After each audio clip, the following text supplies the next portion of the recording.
Hey everyone, I'm Jackson Stanky, and I just wanted to talk to you about the project that I kind of put together here. Is there a correlation between exercise and depression? So before we start here, I'm just going to get you to pull out a pen and paper and just quickly write down some stuff on the next slide. So I'll jump to that. So what do you think? How do you define depression? So if you just want to write down kind of the things that you think of when you think of depression, see if it matches up with what I found here later on.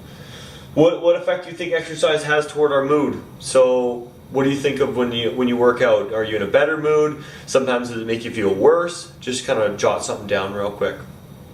Do you think exercise is an effective way to prevent depression? So what do you think? Is it going to be effective or not? And then we'll see at the end of this if I either changed your mind one way or the other, or if I matched up with what your findings are. So the definition of depression that I found online is this here. So a state of feeling sad, a mood disorder identified by sadness, dejection, inactivity, decreased appetite, and feelings of loneliness and/or thoughts of suicide. So I think that's pretty self-explanatory. Does that match up with what you wrote down originally, or is this a little bit different? I'm interested to hear in the comments after. So here I grabbed the mental health continuum, just because depression and mental health isn't black and white. It's a spectrum. So right here we have healthy, normal functioning, reacting, common and reversible distress, injured, significantly functionally impairment, and ill, clinical disorder, severe and persistent functional impairment. So on like the very far side and ill, obviously you have significant disturbances in thinking, suicidal thoughts, intent, behavior.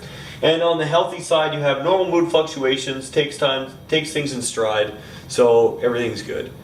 So just kind of think of that, depression and mental health, it's not just black and white. You don't just wake up the next day and then, you're, say, red. I mean, it is possible, but usually you're moving toward there. And just as you can move toward there, you can move back onto the healthy side. So, how does exercise affect the body? Positive effects of exercise are reduces the odds of developing heart disease, stroke, and diabetes, releases endorphins, adrenaline, and then the stress hormone cortisol in the body, resulting in a better mood. So right there, exercise puts you in a better mood. Creates micro tears of muscles, resulting in muscular growth and strength gain, and increases heart rate to aid in oxygen and blood supply to muscles. And then here we have some people working out. So somebody running, yoga, running on a treadmill, and then some shadow boxing. So it's continued here. Converts ATP adenosine triphosphate to ADP adenosine diphosphate, allowing for muscular movement and giving off energy. Promotes brain growth, appears to aid in hippocampus growth. Improves cardiovascular health, helps tone the body, aids in fat loss, etc. So there's a plethora of reasons why people want to work out and exercise, and just a million different ways that it'll help you. And you can even see it said there, it'll elevate your mood. So right there it's telling you it puts you in a better mood. However, like anything, there's a risk. So you risk of overtraining if you don't take care of yourself, if you don't hydrate properly, eat properly, get enough sleep, you don't focus enough on recovery. There are inherent dangers to that as well. So negative impacts of overtraining: aches and pains, increased chance of injury, insomnia, headaches, decreased appetite, and sudden lack of performance. Lack of energy, loss of enthusiasm, decreased immunity, moodiness, and depression. So I mean, that's kind of self-explanatory there, isn't it? If you exercise, you'll feel better, it'll elevate your mood, but if you take it too far, then it can cause you to have really just reverse all the positive effects that you were going for, and it can even lead to depression. So obviously you want to take care of yourself. You don't want to train too much. You got to take care of your body. So some observations that I researched and found here. People who are obese and those with a high BMI are observed to have a significantly reduced quality of life and a 20 to 40% increased risk of death compared to individuals of a normal weight. So normal weight, what does that mean, right? Like, am I a normal weight? Are you a normal weight? Well, right here we have the BMI chart. So underweight, normal, overweight, obese, morbidly obese, and that has height and weight. So if you want, you can take a look at that, see where you fall.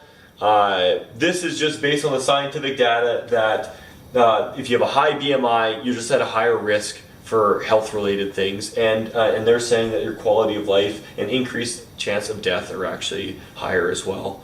So just kind of interesting to maybe see where you fall in. Another observation here, a study of 1.1 million people showed that the top third in relation to aerobic fitness was 75% less likely to experience depression compared to the bottom third.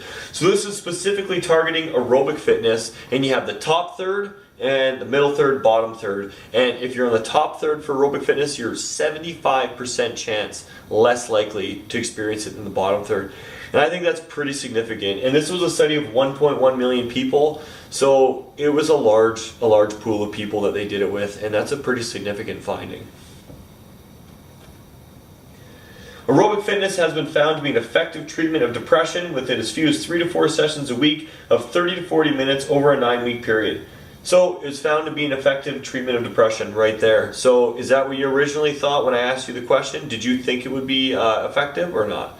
Because this study found that it was with just 3 to 4 sessions a week, 30 to 40 minutes, which really, if you think about it, 30 to 40 minutes, 3 times a week, it's not really that much.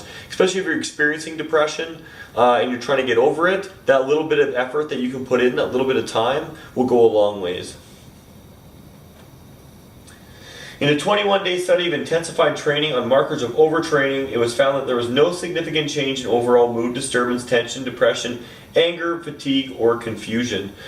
So in this study in particular, they were doing really intense bicycling, and they kind of found with this that the other stresses were taken away from them.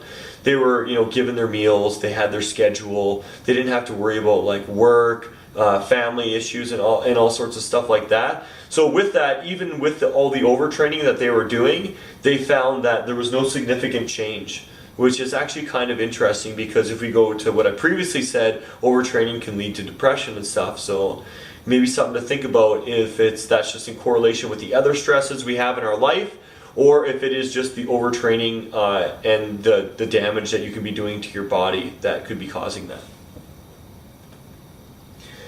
So conclusion here, the lead researcher in a study on depression and exercise concluded that in order to maintain their mental health, people should be as active as possible. I know that sounds really daunting, be as active as possible. Should I be running right now? Would that be as active as possible? What I think this study means is that obviously you need to be realistic with yourself. What's as active as possible? For you, is that 3 to 4 times a week? Is it 5 times a week? Obviously we don't want to overtrain, so you don't want to just be running 24/7, you'll burn your body out. But I think what this means is that active as possible is that technology has taken such a hold in our society that people aren't nearly even close as active as they used to be even 10, 20 years ago.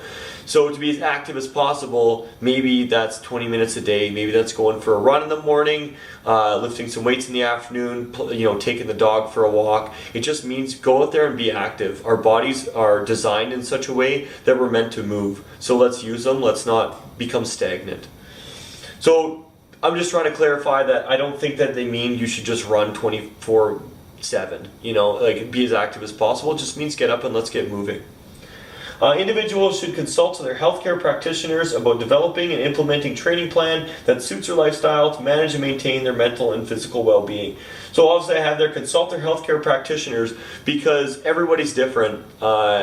And if you're suffering depression, maybe you're obese or something like that, it might be harder for you to get into a program. But if you consult your healthcare practitioner, maybe they can start you off with something a little bit easier to get going, and then that way you don't overtrain or damage yourself. A proper exercise training plan should be utilized to ensure that overtraining does not occur. Like I just said, you don't want to overtrain, or else you're kind of just going backwards. Exercise is beneficial to everyone in prevention and treatment of depression, and I truly believe that. I think exercise can benefit literally everybody, and I think it's good for our mental health, I think it's good for our physical health. So just get out there and be active. And then here I just have some references, so you can see all the references here and here. Thanks for watching. I'm really interested. If you want to leave comments or just send me a message or anything, I'm really just curious to what you thought about it. And yeah, thanks for your time.